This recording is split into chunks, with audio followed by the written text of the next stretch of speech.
and I go by Cold Warrior on Red State.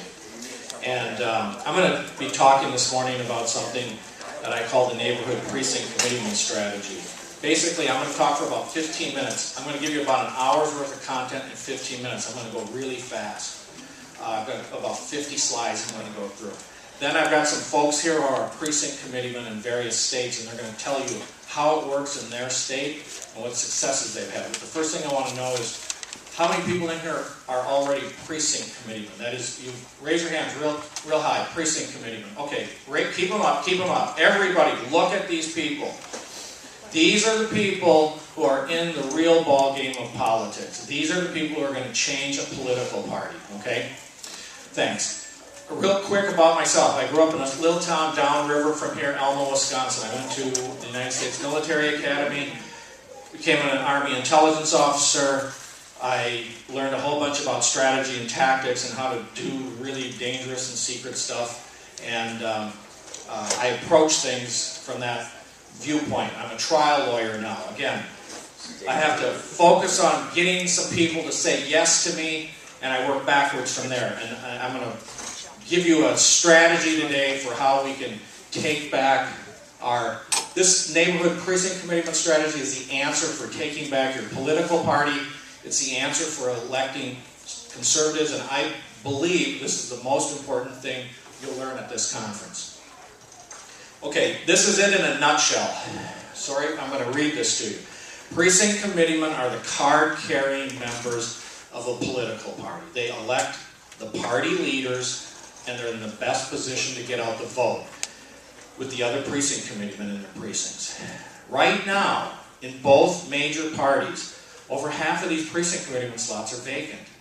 Think about that.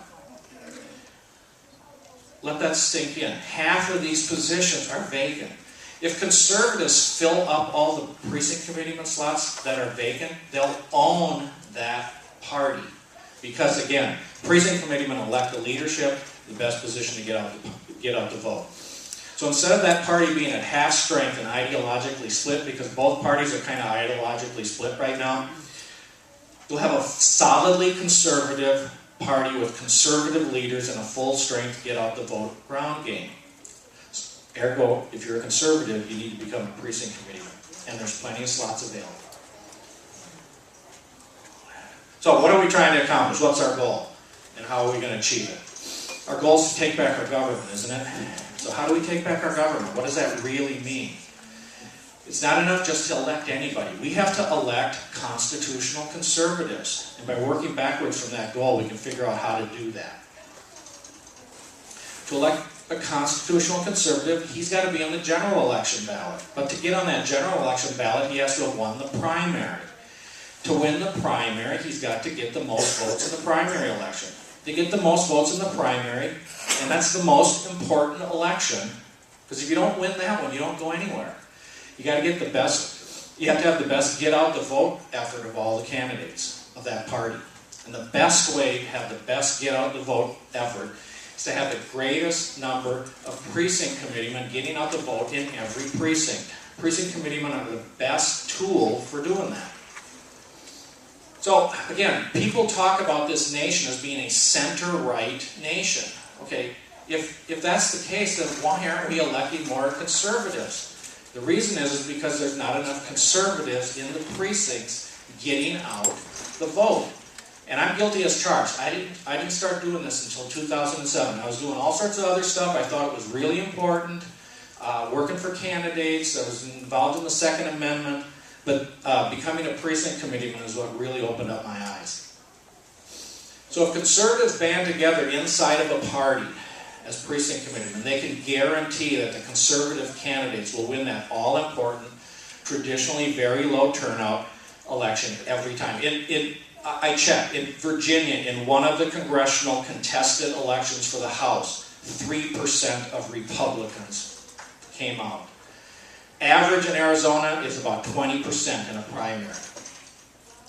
Precinct committeemen are powerful. Again, over half of these positions are vacant. Only, again, precinct committeemen elect the party officers. Precinct committeemen are the party. Only precinct committeemen can vote to endorse candidates. And some In some jurisdictions, you can endorse the candidate you want in the primary if you've got enough, if you've got a majority of precinct committeemen. The endorsed candidate almost always wins. We did that in Arizona in one race, a county race. I'm on the county committee as well as being a precinct committeeman. Precinct committeemen, they're the key for effective get-out-the-vote efforts. Again, I can't stress this enough. Only precinct committeemen vote for the leadership of the party. If you're not happy with, if you're a Republican and you're not happy with the RNC and you're not a precinct committeeman, you didn't have any say in it. But precinct committeemen elect the delegates that go to the state. I was a state delegate as well, so I had some impact on who's going to be our next RNC chairman. Think of your precinct as your political neighborhood. It's the smallest political subdivision in a state. In Arizona, for example, we've got 15 counties. I'm from Arizona now. In Maricopa County, 1,142 precincts. Over a third of those precincts have no precinct committeeman right now. And I'll get into that in a second.